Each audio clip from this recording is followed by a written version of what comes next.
बाबा रामदेव को रामलीला मैदान से खदेड़ दिया था रात के समय। आप भी रात के समय यहाँ बैठे हैं। बैठे तो हम तो सो रहे हैं।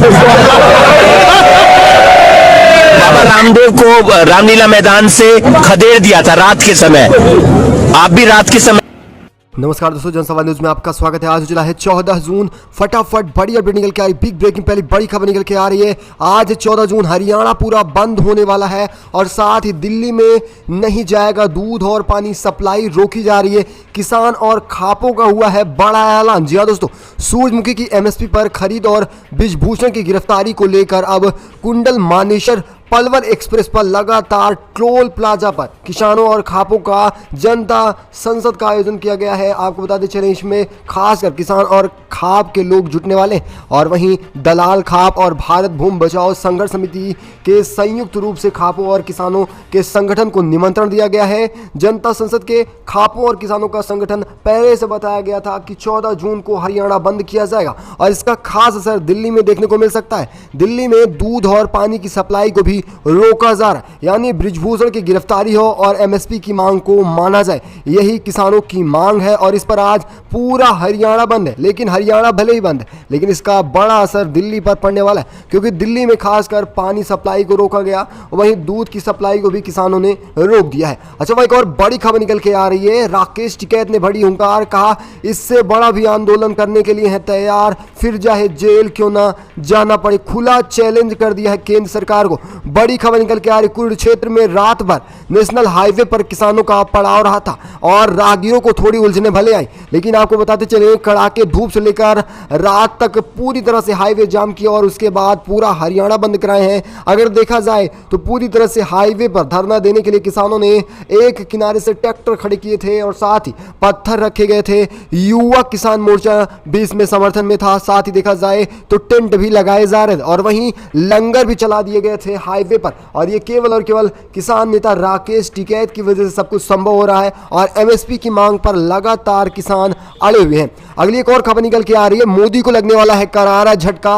अमेरिका में दिखाई जाएगी बीबीसी की डॉक्यूमेंट्री। एक तरफ अमेरिका का दौरा करने जा रहे हैं प्रधानमंत्री नरेंद्र मोदी, वहीं दूसरी तरफ देखा जाए तो उन्हें करारा झटका लगने वाला है, क्योंकि उनकी इमेज जो है अब दुनिया वालों के सामने आने जा रही है। आखिर ऐसा क्या है बीबीसी डॉक्यूमेंट्री में, जब वो दिखाई जाएगी तो सारा रहस्य सामने आ जाएगा पीएम मोदी का, जो कुछ भी किए हैं राजनीति से पहले। आपको बताते चले, गुजरात दंगा सन 2002 का जो दंगा हुआ था, पूरा रोल प्रधानमंत्री का रहा, जिसमें हजारों की संख्या में लोग मारे गए थे, खासकर मुसलमानों के ऊपर अत्याचार किया गया। ये सारी कहानी बीबीसी में। ऐसे में आपको बता दें, अमेरिका में भी बैन किया गया था, लेकिन अब एक बार फिर से दिखाई जाएगी अमेरिका में। ये बात निकल के आ रही कि अमेरिका में बीबीसी दिखाई जा रही है तो भारत में क्यों नहीं दिखाई जा रही। मोदी पर बनी ये फिल्म जिसे बीबीसी डॉक्यूमेंट्री कह रहे हैं, उसे भारत में भी दिखाना चाहिए। जब द केरला स्टोरी दिखाई जा सकती है, 72 हूट दिखाई जा सकती है, तो मोदी पर बनी फिल्म क्यों नहीं दिखाई जा रही है।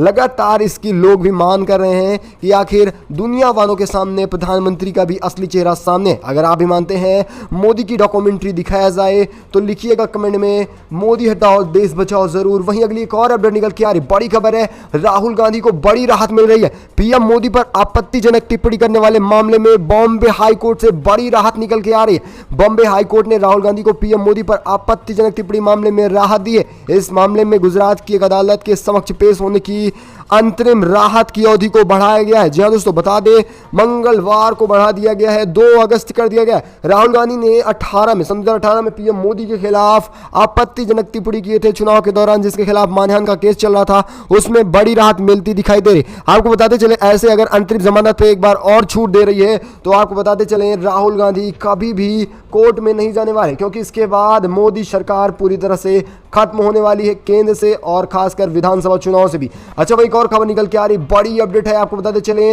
हरियाणा से लेकर तमिलनाडु तक कमजोर होती जा रही है बीजेपी। इनके खुद ही साथी नाराज होते जा रहे हैं, हाथ पांव दबे हो गए हैं। बड़ी अपडेट निकल के आ रही, अब तमिलनाडु से लेकर देखा जाए तो एक तरफ हरियाणा तक लगातार बीजेपी खेमे में घमासान मचा है, क्योंकि कर्नाटका जीत सब के अंदर पूरी तरह से तहलका मचा दी है। पूर्ण बहुमत के साथ 60 सीटों के अंदर सिमटी थी बीजेपी। यही खास बात निकल के आ रही है कि अब यही घटना चक्र आने वाले आगामी चुनाव में भी देखने को मिल सकता है और इसी के साथ साथ लोकसभा चुनाव में भी यही कयास लगाए जा रहे हैं कि खासकर कांग्रेस सरकार बनना तय माना जा रहा है, क्योंकि विपक्षी एकजुटता लगातार पीएम मोदी की मुश्किलें बढ़ा रहा है। वहीं दूसरी तरफ राहुल गांधी की लगातार विचारधारा जिस तरह से और उनकी फेस वैल्यू बढ़ती जा रही है, ये भी प्रधानमंत्री को जरा भी मंजूर नहीं है। यही वजह है कि अब देखते देखते सभी नेताओं को पता है कि बीजेपी में रहने से कोई फायदा नहीं रहने वाला, क्योंकि आने वाले आगामी चुनाव में बीजेपी का सुपड़ा साफ है। यही वजह है कि अपने ही नेताओं में रार मची है। तमिलनाडु जो एक दक्षिणपंथी एकमात्र राज्य बन रहा है,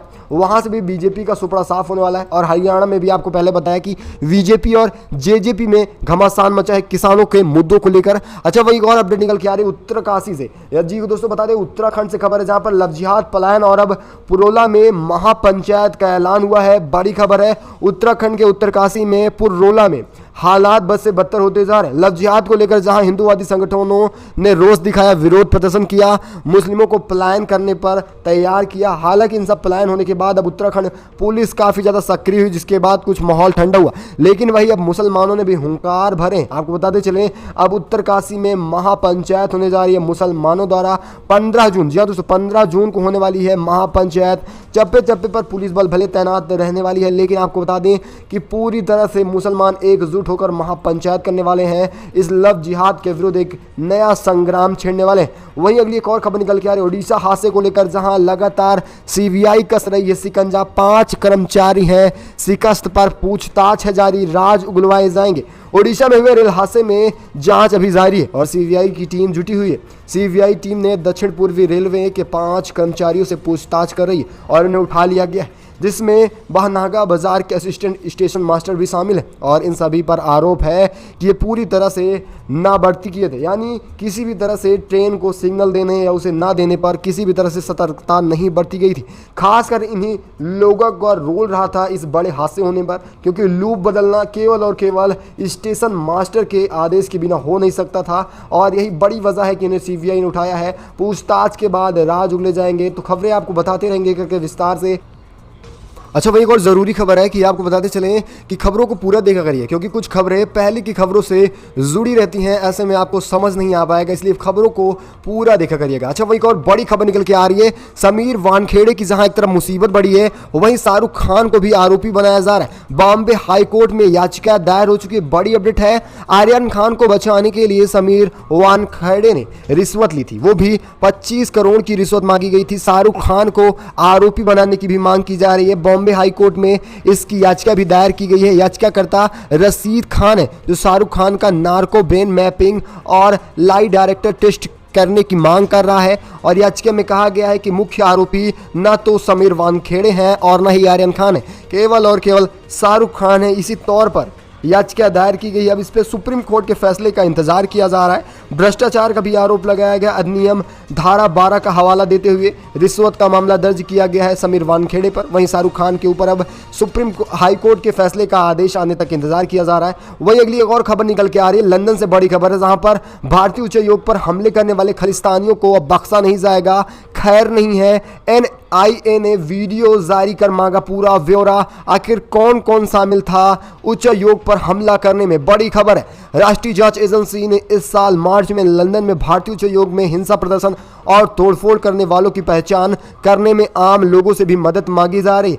वहीं अधिकारियों ने मंगलवार को यह जानकारी दी है NIA को, और प्रवक्ता ने भी बताया कि 19 मार्च को घटना में 5 वीडियो के लिंक अपने ट्विटर हैंडल पर पोस्ट किए, जिसके साथ कुछ लोगों की फोटो इमेज सामने आएगी और इसके बाद कड़ी कार्रवाई होने जा रही है इन सभी खालिस्तानियों के ऊपर। वहीं अगली एक और खबर निकल के आ रही है पहलवानों से जुड़ी बड़ी अपडेट है, जहां पर बृजभूषण की गिरफ्तारी तय मानी जा रही है। 15 जून नजदीक आता जा रहा है, केवल और केवल 24 घंटों का फर्क बाकी है। आपको बताते चले बृजभूषण की मुश्किलें बढ़ती जा रही। 3 देश मदद करने के लिए तैयार हो चुके हैं। WFI का बड़ी खबर है, WFI यानी भारतीय कुश्ती महासंघ के अध्यक्ष बृजभूषण सिंह के खिलाफ लगातार दिल्ली पुलिस शिकस्त जारी करी है। खबर निकल के आ रही है कि अब सरकार के बीच बातचीत करने को पहलवान तैयार नहीं है। आपको बता दें 15 जून का सरकार ने समय दिया था अनुराग ठाकुर ने कि 15 जून तक गिरफ्तार कर लिया जाएगा बृजभूषण को, लेकिन ये कुछ नामुमकिन सा दिख रहा है। और यही वजह है कि अब कजाकिस्तान से लेकर मंगोलिया से इंडोनेशिया तक लगातार WFI मदद मांग रहा है कि कोई ऐसे साबूत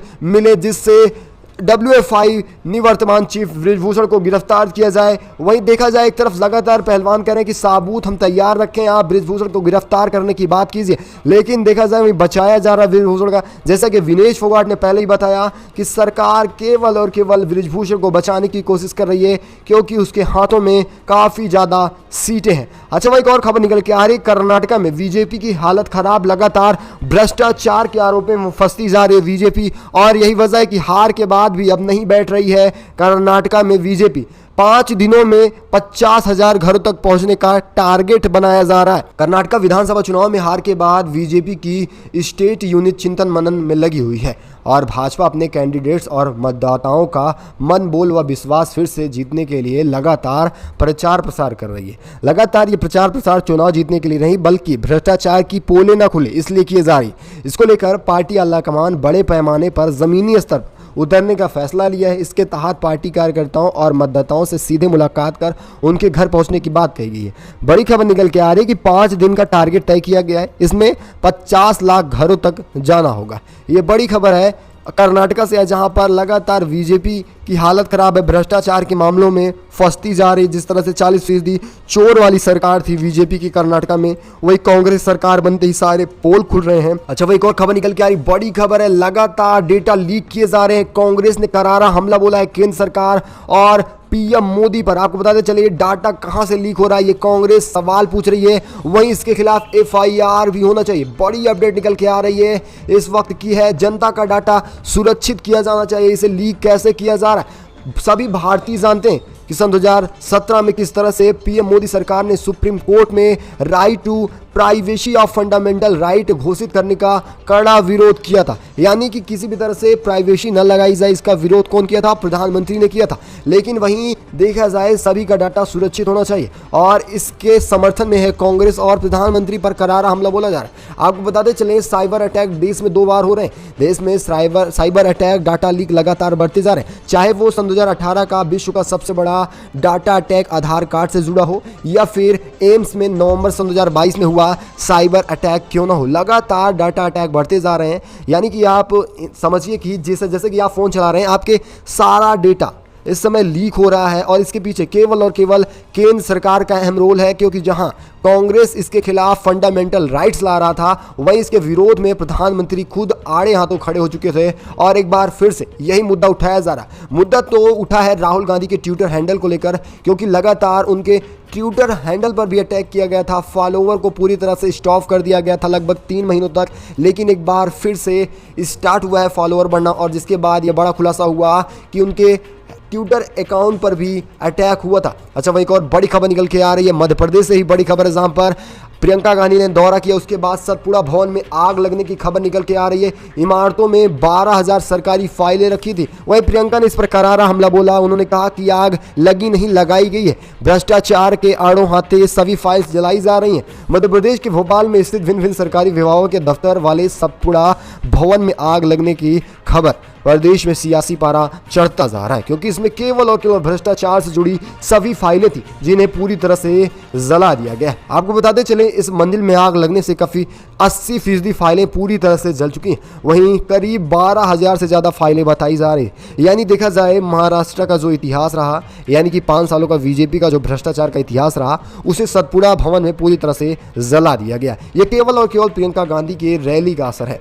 वही एक और खबर निकल के आ रही है कि दिल्ली चंडीगढ़ हाईवे पर 30 किलोमीटर तक लंबा जाम लग चुका है। बड़ी अपडेट निकल के आ रही है, जहां आज पूरा हरियाणा बंद है। वहीं दूसरी तरफ देखा जाए अस्थायी रूप से धरना दे रहे किसानों का लगातार असर बढ़ता जा रहा है। दिल्ली चंडीगढ़ हाईवे पर 30 किलोमीटर तक जाम लग चुका है। इसमें आम लोगों को भी परेशानी उठानी पड़ रही है। देखा जाए इसमें केंद्र सरकार का अहम रोल है। अगर केंद्र सरकार MSP बढ़ा रही है तो ना तो किसान को परेशानी उठानी पड़ेगी और ना ही आम जनता को। यानी कि अगर आम जनता परेशानी उठा रही है तो वो भी किसानों के समर्थन में आ रही और इससे लगातार मुश्किलें बढ़ती जा रही हैं। अच्छा, वो एक और बड़ी अपडेट निकल के आ रही है इस वक्त की महाराष्ट्र से खबर है, जहां पर महाराष्ट्र में कानून व्यवस्था पूरी तरह से खराब हो चुकी है। उत्तर प्रदेश की तरह राज्य में राष्ट्रपति शासन लागू हो। देखा जाए जहां पर बीजेपी शासित है और गठबंधन के साथ जहां पर सरकार बनी है, वहां पर कानून व्यवस्था की लगातार धज्जियां उड़ी हो, चाहे महाराष्ट्र हो या फिर हरियाणा क्यों हो या फिर मणिपुर हो। मणिपुर में अब तत्काल देखा किस तरह से लगातार हिंसा 3 मई से भड़की हुई है। इसी तरह से महाराष्ट्र में हो रहा है, कोल्हापुर की घटना सामने आई,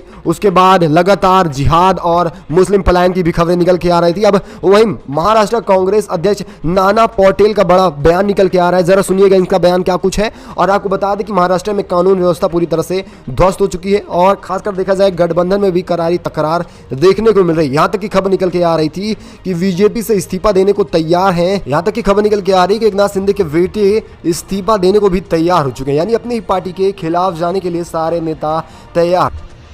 ट्विटर के पूर्व सीईओ ने लगाई है प्रधानमंत्री को फटकार। जैक डोरची ने सरकार पर लगाए हैं भीषण आरोप। वहीं कपिल सिब्बल का मिला है समर्थन। उन्होंने कहा कि जो भी कहे हैं डोरची, सारा कुछ बयान सही रहा है, केवल और केवल ट्विटर का उपयोग एक तरह से किया जा रहा है, देखा जाए तो आईटी सेल के तौर के रूप पर, ना कि किसी इंसाफ के रूप में। बड़ी खबर निकल के आ रही, सोशल मीडिया प्लेटफॉर्म ट्विटर के पूर्व सीईओ जैक डोरची ने बड़ा आरोप लगाया। जैक डोरची का कहना है कि कृषि कानून के खिलाफ भारत में हुए विरोध प्रदर्शन के समय सरकार की आलोचना करने वाले कई ट्विटर अकाउंट को ब्लॉक करने के निर्देश दिए जा रहे थे। वहीं डोरची ने दावा किया है कि भारत सरकार की तरफ से उन पर दबाव बनाया गया था और ट्विटर को बंद करने में केवल और केवल सरकार का हाथ है और यही वजह है कि बड़ी धमकी दी जा रही है कि भारत में ट्विटर को ही बंद किया जाएगा। यानी अब समझिए, अगर इंसाफ की कोई मांग की जा रहा है किसी भी, जरा समझिए, अगर भारत में इंसाफ की मांग किसी भी सोशल मीडिया प्लेटफॉर्म से किया जा रहा है तो उस पर उसे ब्लॉक कर दिया जाएगा, नहीं तो बंद करा दिया जाएगा। इसमें अहम रोल केवल और केवल प्रधानमंत्री का है।